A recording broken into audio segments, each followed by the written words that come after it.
अस्सलाम वालेकुम my YouTube family, welcome back to my channel.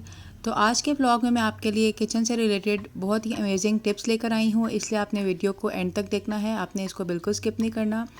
तो चलें जी, टिप नंबर 1 स्टार्ट करते हैं। किचन के ये डस्टर्स और नैपकिन्स जिनकी वजह से हमारा किचन नीट एंड क्लीन रहता है, डेली यूज़ की वजह से बहुत गंदे हो जाते हैं, बहुत ग्रीसी हो जाते हैं और ख़ाली सर्फ से वॉश करने से इनके अंदर मौजूद चिकनाहट नहीं निकलती है। तो इसके लिए आपने क्या करना है, एक पॉट के अंदर आपने पानी ले लेना है और उसमें सर्फ डाल के इन नैपकिन्स को उसमें डाल के 15 से 20 मिनट तक के लिए आपने इसको पका लेना है। इनको पकाने से ये फ़ायदा होगा कि इनके अंदर मौजूद चिकनाहट गर्म पानी की वजह से आराम से निकल जाएगी और आपके डस्टर्स और नैपकिन्स बहुत अच्छे से साफ़ हो जाएंगे। एक बात का आपने ख़ास ख्याल रखना है कि आपने इनको हाई फ्लेम पे नहीं पकाना, आपने बिल्कुल मीडियम टू लो फ्लेम पे इनको पकाना है, ताकि इसके अंदर मौजूद सर्फ छाग बन के बाहर निकल जाएगा और आपके ओवन को गंदा कर देगा। तो आपने बिल्कुल हल्के फ्लेम पे इसको 15 से 20 मिनट तक के लिए पकाना है। इसके बाद इनको ठंडा कर लेना है और सादे पानी से आपने इनको अच्छे से वॉश कर लेना है। यहाँ पे मैं साथ ही टिप नंबर 2 भी शेयर करती हूँ। यहाँ पे मैं ये गरम पानी गिरा रही हूँ, क्योंकि अक्सर हमारे सिंक के जो पाइप्स हैं वो ब्लॉक हो जाते हैं, ग्रीसी हो जाते हैं और उनमें कचरा फंस जाता है। तो गर्म पानी गिराने की वजह से उनकी ब्लॉकेज खुल जाएगी और वो क्लीन हो जाएंगे और आपके पाइप जो हैं वो प्रॉपर फंक्शन करेंगे। यहाँ पे मैं इन डस्टर्स को सादे पानी से वॉश कर रही हूँ। मुझे इनको ज़्यादा रगड़ने की ज़रूरत नहीं है, क्योंकि ये अच्छे से क्लीन हो गए हैं। बस मैं इनका सर्फ निकालूंगी और इनको अच्छे तरीके से धोने के बाद धूप में डाल दूँगी ताकि ये ड्राई हो जाए। ये देखें, हमारे डस्टर्स ड्राई हो गए हैं। इसके ऊपर मुझे ऑयल का, ग्रीस का कोई स्टेन नज़र नहीं आ रहा। ये बिल्कुल नीट एंड क्लीन हो गए हैं। आपके साथ टिप नंबर 3 शेयर करती हूँ। आजकल गर्मी का मौसम है, तो रोटी बनाने के लिए जो हम आटा इस्तेमाल करते हैं ये डब्बे में बंद होता है, जिसकी वजह से इसके अंदर सुसरी या छोटे छोटे बारीक कीड़े पैदा हो जाते हैं। तो आजकल के मौसम में आटे को हमेशा छान के इस्तेमाल किया करें। रोटी रखने की वजह से हॉट पॉट के अंदर मौजूद नैपकिन्स में नमी की वजह से स्मेल पैदा हो जाती है। तो जब आपका हॉट पॉट खाली हो तो आप इनके अंदर मौजूद नैपकिन्स को भी बाहर निकाल दिया करें, ताकि ये इनके अंदर स्मेल पैदा ना हो। अक्सर ऐसा होता है कि जब हम किसी बर्तन में अंडा बनाते हैं या अंडे से कोई चीज़ बनाते हैं तो उस बर्तन में अंडे की स्मेल रह जाती है और जो सारे बर्तनों में हो जाती है।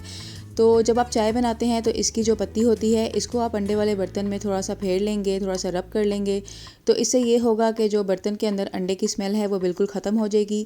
अगर आपके पास ये वाली पत्ती अवेलेबल नहीं तो आप बिल्कुल सादी पत्ती भी इस्तेमाल कर सकते हैं। बिल्कुल चुटकी सी पत्ती आप अंडे वाले बर्तन के ऊपर डाल के इसको फेर लें तो अंडे की स्मेल बिल्कुल ख़त्म हो जाती है। इसके बाद किसी भी लिक्विड से आप इसको अच्छे से वॉश करेंगे तो आपको इसमें से अंडे की स्मेल बिल्कुल भी नहीं आएगी।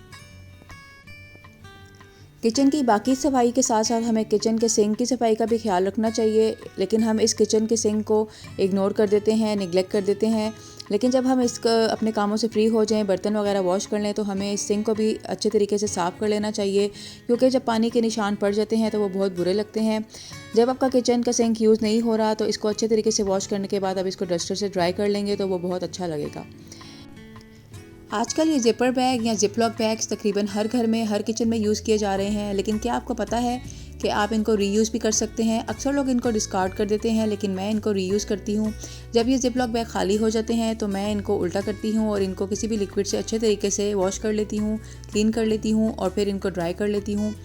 इस तरीके से मेरे जिपलॉक बैग बिल्कुल न्यू हो जाते हैं और मैं इनको रीयूज़ कर लेती हूँ।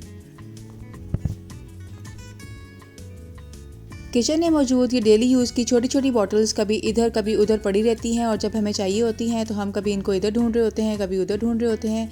तो इसका बेहतरीन तरीका यह है कि आप ऐसे कोई ट्रे ले लें, उसके अंदर इन तमाम बॉटल्स को डाल के रखें। मैंने अपने काउंटर टॉप के ऊपर इन तमाम बॉटल्स को रखा हुआ है और मैं इनको ईजिली पिक कर लेती हूँ। अक्सर ऐसा होता है कि जब हम माइक्रोवेव में कोई चीज़ गर्म करते हैं तो उसको गर्म करने की वजह से उसकी बहुत सारी छींटें उड़ती हैं और आपका सारा माइक्रोवेव गंदा हो जाता है।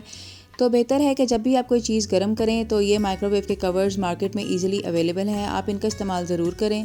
जब भी कोई छींट उड़ेगी तो वो आपके सिर्फ कवर को गंदा करेगी, आपका सारा माइक्रोवेव गंदा नहीं होगा, क्योंकि इस कवर को वॉश करना तो बहुत आसान है और जब पूरा माइक्रोवेव गंदा होता है तो इसकी सफाई में बहुत ज़्यादा टाइम लग जाता है। तो आप हमेशा इस कवर का इस्तेमाल ज़रूर किया करें। ये फ्रिज बास्केट्स ये बहुत ही काम की चीज़ हैं, ये एडजस्टेबल हैं, आप इनका साइज़ जितना मर्ज़ी करना चाहें इजीली कर सकते हैं।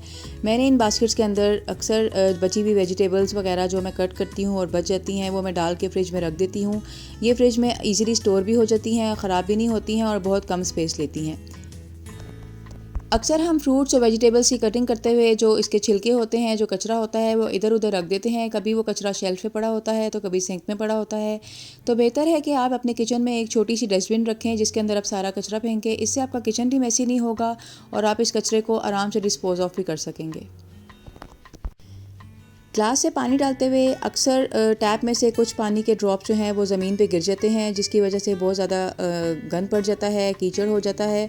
तो इसका बेहतरीन तरीका ये है कि आप कोई बकेट जो है उस स्पॉट पे रख दें जहाँ से पानी गिर रहा है, या तो फिर कोई फ्लोर मैट ला के उस जगह पे रख दें ताकि वो पानी को एब्जॉर्ब कर ले और आपका किचन जो है वो बिल्कुल मैसी ना हो।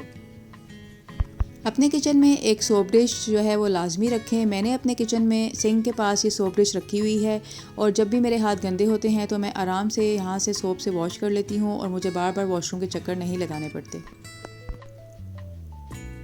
रोटी बनाते वक्त या सालन बनाते वक्त अक्सर ऐसा होता है कि इन साइड से कोई ना कोई चीज़ नीचे गिर जाती है और यहाँ पे इतनी स्पेस नहीं होती है कि आप इधर से अच्छे तरीके से क्लीन कर सकें और आपकी अवन की साइड्स और जो टाइल्स हैं वो बहुत गंदी हो जाती हैं और आप रोज़ रोज़ तो अवन को बाहर नहीं निकाल सकते सफाई करने के लिए। तो मैंने यहाँ पे ट्रांसपेरेंट टेप लगा दी है जिसकी वजह से यहाँ से कोई भी चीज़ जो है वो नीचे नहीं गिरेगी और मेरे अवन की साइड्स और जो टाइल्स हैं वो बिल्कुल नीट एंड क्लीन रहेंगी।